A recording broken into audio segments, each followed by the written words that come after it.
السلام علیکم۔ اللہ آپ کو جس سمت لے کر جا رہا ہے جاتے جائیں، رک کر اللہ سے سوال نہ کریں، بدگمان نہ ہو، مایوس نہ ہو۔ فلاں انسان کیوں کھو دیا، فلاں چیز کیوں نہ ملی، فلاں محرومی کیوں آ گئی، وہ مالک ہے، وہ جو کرے اسے قبول کرتے جائیں۔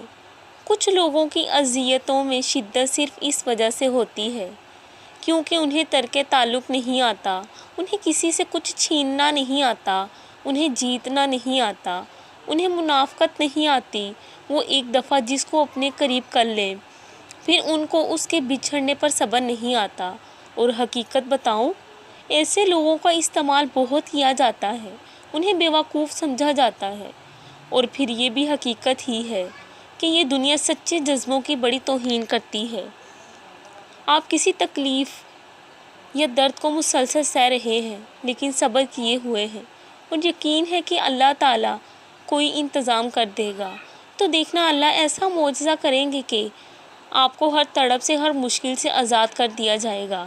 جو تکلیف آپ کو سانس نہیں لینے دیتی، آپ کی وہ کہانی بھی رب معجزے فرما کے مکمل کر دے گا۔